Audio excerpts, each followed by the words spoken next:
అశ్వ సంవత్సరంలో కైలాస యాత్ర Shri Gayatri tours and travels 8977349696. Okay అండి. అంటే గత ప్రభుత్వం 2019-24 వరకు వైసీపీ సర్కార్కి ఇప్పుడున్న కూటమి సర్కార్కి మధ్య తేడా ఏం గమనిస్తున్నారు మీరు? గతంలో జగన్మోహన్ రెడ్డి గారు చేసిన అవినీతి, దోపిడీ, అరాచకాలు, వ్యవస్థల నిర్వీర్యము ఇదంతా కూడా కూటమి ప్రభుత్వము మరో 2 అడుగులు ముందుకు వేసి ఇంకా ఈ దోపిడీని, ఈ అవినీతిని, ఈ అరాచకాలని బలోపేతం చేసి వెళ్తున్నారు తప్ప ఏమాత్రం మార్పు రాలేదు. ఇది నా అభిప్రాయం కాదు, ఈ రాష్ట్ర ప్రజల అభిప్రాయం అన్న. ఓకే, ఇప్పుడు ప్రజల్ని ఎవరిని అడిగినా నెక్స్ట్ ఏదంటే వైసీపీ కూటమైన పరిస్థితి. మరి కూటమి ఉంటుందా, విచ్ఛిన్నం అవుతుందా మనకు తెలియదు. అది ఎలక్షన్కి కూటమా జగన్ అంటే ఈ రెండింటికి ప్రత్యామ్నాయం మేమున్నాము నెక్స్ట్ ఎలక్షన్స్ చెప్పుకోవడానికి ఒక్క ఉదాహరణ చెప్పండి. ఖచ్చితంగా మీరు 2025లో తీసుకున్నట్టయితే బీసీవై పార్టీ చేసిన పోరాటాలు తీసుకున్నట్టయితే ఈ రాష్ట్రంలో నిజమైన ప్రతిపక్ష పాత్ర పోషించింది బీసీవై పార్టీ. ఏ వర్గానికి అన్యాయం జరిగినా, ఎక్కడ ఏ సంఘటన జరిగినా, రైతులకు ఇబ్బంది అయినా బీసీవై పార్టీ పార్టీకి బలం లేకపోయినప్పటికీ కూడా అన్ని రకాల ఇబ్బందులను ఎదుర్కొని పోరాటం చేశాము. ఇప్పుడు పార్టీ నిర్మాణం చేస్తున్నాము, పార్టీని బలోపేతం చేస్తున్నాము. భవిష్యత్తులో ఒక బలమైన ప్రజాపక్షంగా, ప్రతిపక్షంగా బీసీవై పార్టీ బలోపేతం చేస్తాము.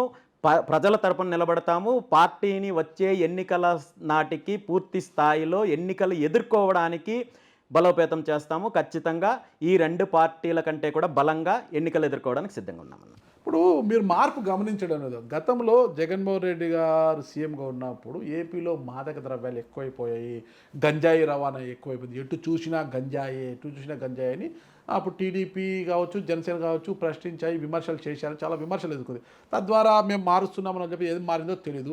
ఇప్పుడు కూటమి అధికారంలోకి వచ్చిందో డ్రగ్స్ రహిత రాష్ట్రంగా మార్పు చేశామని వాళ్ళు అంటున్నారు. మారలేదంటారా ఆ దిశగా మీరు? నిజంగా అలాంటి స్టేట్మెంట్ ఇస్తున్నారంటే సిగ్గుండాలి. మొన్న హోంమంత్రి వంగలపూడి అనిత గారు ఇచ్చారు కదండి, మీరు వినలేదా? హోంమంత్రి గారు ఆవిడ పేపర్ మీద హోంమంత్రి గారు కానీ హోంశాఖ ఆవిడ చేతిలో లేదు. ఆ విషయం రాష్ట్ర ప్రజలకు తెలుసు. ముఖ్యంగా మీరు ఈ సందర్భం తీసుకొచ్చారు కాబట్టి చెప్తున్నాను. నిజంగా చంద్రబాబు నాయుడు గారు కానీ, చంద్రబాబు నాయుడు గారి ప్రభుత్వం కానీ నీతి నియమాలు, కేవలం అవినీతి అరాచకాలు మాత్రమే కాదు, నీతి నియమాల విషయంలో కూడా ఎంతకైనా దిగజారిపోయారని చెప్పడానికి ఈరోజు రాష్ట్రంలో ఉన్న పరిస్థితులు, ముఖ్యంగా గంజాయి సరఫరా, డ్రగ్స్ సరఫరా తీసుకున్నట్టయితే గతంలో ఎక్కడో సిటీల్లోనో లేదా పబ్బుల్లోనో దొరికే ఇలాంటి డ్రగ్స్ అన్నీ కూడా ఈరోజు చిన్న చిన్న పట్టణాలు, గ్రామీణ ప్రాంతం వరకు, చిన్న చిన్న స్కూల్స్ వరకు అందుతున్నాయి. యథేచ్ఛగా యువత పూర్తి స్థాయిలో గంజాయి మత్తులోకి వెళ్ళిపోతుందని చెప్పడానికి ఈ రాష్ట్రంలో ప్రతిరోజు ఏదో ఒక సంఘటన జరుగుతుంది. మీరు నెల్లూరులో చూశారు, పట్టపగలు నడి రోడ్డు మీద గొంతులు కోసేసే పరిస్థితి దగ్గర నుండి రాష్ట్రంలో ప్రతిరోజు ఎక్కడ పడితే అక్కడ గంజాయి బ్యాచ్ చేస్తున్న అరాచకాలు, రోడ్డు మీద అమ్మాయిలను ఇబ్బంది పెట్టడము, మహిళలను ఇబ్బంది పెట్టడము, అనేక రకాలుగా దాడులు చేసుకోవడము, ఒకరి మీద ఒకరు దాడులు చేసుకోవడము, హత్యలు జరగడము. నిన్నటికి నిన్న అన్నమయ్య జిల్లా మదనపల్లెలో ఒక చిన్న పాప పైన అరాచకం చేసి ఆ పిల్లను చంపేసిందంటే దీని అంతటికే కారణము గంజాయి కాదంటారా?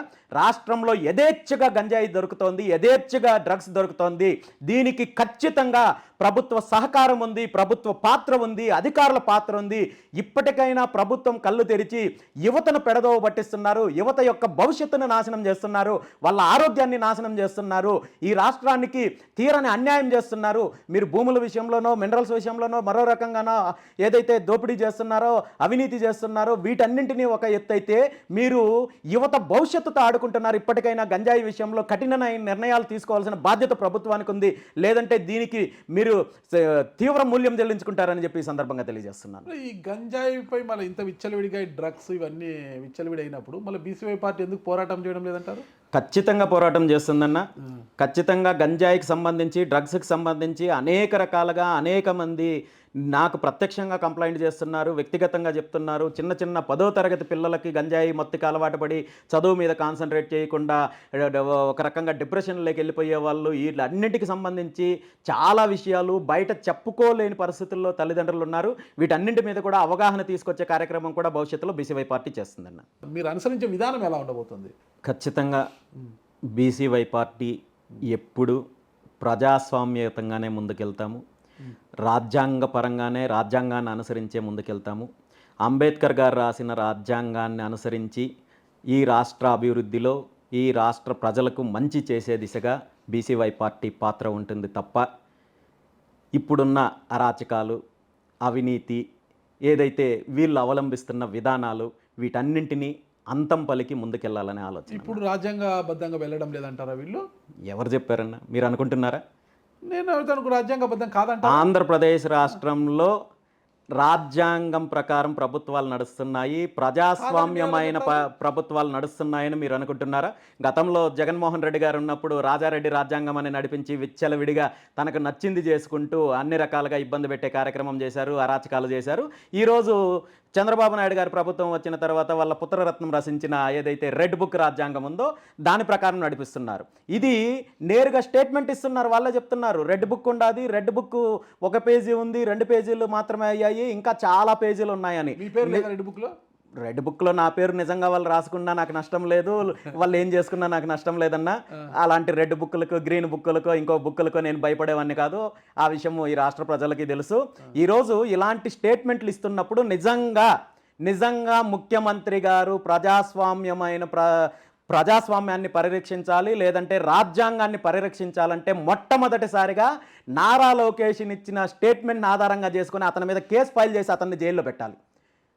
ఎవరన్నా ఏంటి ఇదేమన్నా రాజరిక పరిపాలన, లేదంటే చక్రవర్తి అనుకుంటున్నారా? నేను రెడ్ బుక్ రాసుకున్నాను, దీని ప్రకారం నేను పరిపాలన చేస్తానని చెప్పి ఒక మంత్రి స్థానంలో ఉన్న వ్యక్తి ఈరోజు స్టేట్మెంట్ ఇస్తున్నాడంటే ఈ రాష్ట్రంలో ప్రజాస్వామ్యం ఎలా ఉందో, రాజ్యాంగ పరిరక్షణ ఎలా ఉందో మీరు అర్థం చేసుకోవాలి. ఖచ్చితంగా వీటన్నింటికీ కూడా అంతం పలకాల్సిన అవసరం ఉంది. ఎందుకంటే అంబేద్కర్ గారు ఆనాడు అందించిన రాజ్యాంగాన్ని అమలు చేయలేని స్థితిలో ప్రభుత్వాలు ఉన్నప్పుడు ఆ ప్రభుత్వాలపైన తిరుగుబాటు చేయాల్సిన అవసరము, ఆ ప్రభుత్వాలపైన పోరాటం చేయాల్సిన అవసరం ప్రతి వ్యక్తి పైన ఉంది.